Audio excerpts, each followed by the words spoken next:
में सांस ले रहे हैं, एक अच्छा जीवन जी रहे हैं, उनका पुण्य स्मरण। हमारे उपराचार्य महोदय अतिथि के रूप में पधारी, हमारे बहुत सारे पेरेंट्स, हमारे विद्वान शिक्षक साथियों और प्यारे बच्चों, आज हम यहाँ पर आज़ादी का 77वां जश्न मना रहे हैं और भगवान भास्कर की उज्जवल रश्मियाँ मानो इस जश्न में हमारा सहयोग दे रही हैं, क्योंकि कल से ही मौसम करवट बदल रहा था और ऐसा लग रहा था कि हम लोग इस जश्न को समारोह पूर्वक पूरे ताम झाम के साथ, परेड के साथ मना पाएंगे कि नहीं, लेकिन मानो प्रकृति ने भी हमारा साथ दिया और इस समूचे कार्यक्रम के दौरान हमने देखा कि एक छोटा सा हिंदुस्तान हमारे बीच उपस्थित था। चाहे वो राजस्थान की माटी का रंग हो, चाहे असम का रंग हो, चाहे हमारे धरती के लोकगीत का रंग हो, सारे रंग तिरंगे में घुल मिल गए थे और हम उसी तरह का एहसास लिए जी रहे थे मानो हमें आज आज़ादी मिली। बच्चों, आज़ादी के मायने हम लोग अलग अलग तरह से मनाते हैं। एक तो ये है कि हमारे पास कोई बंधन नहीं है,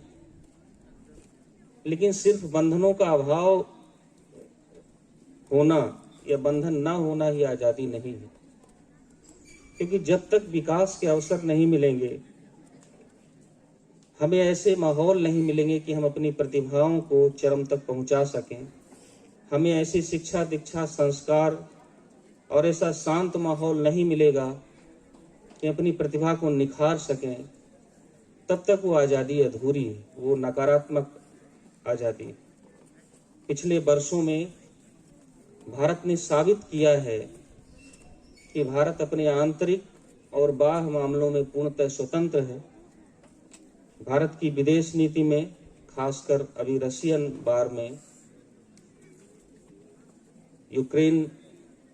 की जो समस्या आई, उस दौरान विश्व के दो प्रसिद्ध देश अमेरिका और रशिया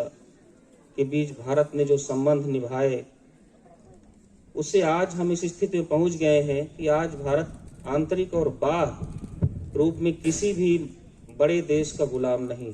उसकी अपनी स्वतंत्र विदेश नीति। तो ये स्वतंत्रता तो हमने प्राप्त कर ली, लेकिन अभी बहुत सारी चुनौतियां हमारे बीच में बाकी। चुनौतियां इस तरह से हैं, भ्रष्टाचार आज भी हमारे देश को दीमक की तरह खा रहा है, अशिक्षा है, असमानताएं हैं। इस आज़ादी का मतलब हमारे लिए ये है कि किस तरह से हमारी ये नौनिहाल और हमारी ये नई पीढ़ी, हमारे ये बच्चे ट्रेंड होकर के, स्किल्ड होकर के और नेतृत्व की अपार क्षमता लेकर के इस समाज में जाएंगे और इस समाज का नेतृत्व करेंगे।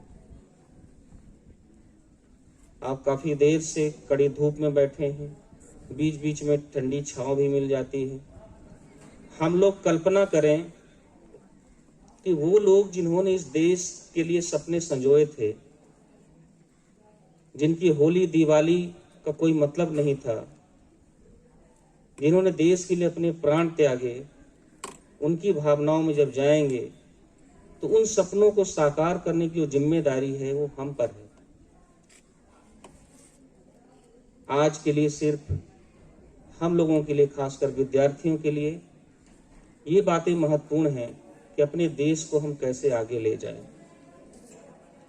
मैं और ज़्यादा आप लोगों को नहीं बोलूँगा, सिर्फ इतना ही बोलूँगा कि हम अपने अधिकारों के साथ साथ अपने कर्तव्यों को मूल्य दें। देश के प्रति, समाज के प्रति हमारी क्या ड्यूटी है उसको समझें और अपने हुनर से इस देश को कैसे ब्रांड बना सकते हैं।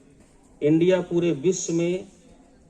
एक श्रेष्ठ देश के रूप में पहले से ही मशहूर था, उस गरिमा को हम फिर कैसे वापस लाएं और ब्रांड इंडिया किस तरह से पूरे विश्व में फेमस हो, भारत किस तरह से विश्व गुरु बने। इस दिशा में जो कार्यक्रम चलाए जा रहे हैं, चाहे सामाजिक संगठनों के द्वारा, चाहे सरकार के द्वारा, चाहे हमारे नेताओं के द्वारा, स्कूलों के द्वारा, उन सबको हमको सार्थक बनाना है। पार्टी, देश, समाज, जाति और धर्म से परे इस देश को आगे ले जाना हमारा मुख्य ध्येय हो जाना चाहिए और हम लगभग उसी दिशा में आगे बढ़ रहे हैं। मैं बच्चों को फिर से एक बार शुभकामनाएं देता हूं आपकी प्रस्तुतियों के लिए और आप निरंतर सफलता की ओर आगे बढ़ें और अपनी आज़ादी को सार्थक बनाएं, न सिर्फ नकारात्मक आज़ादी को बल्कि एक सकारात्मक आज़ादी को, ताकि देश आगे बढ़ सके और उस बढ़ने में हम प्रतिभागी हो सकें।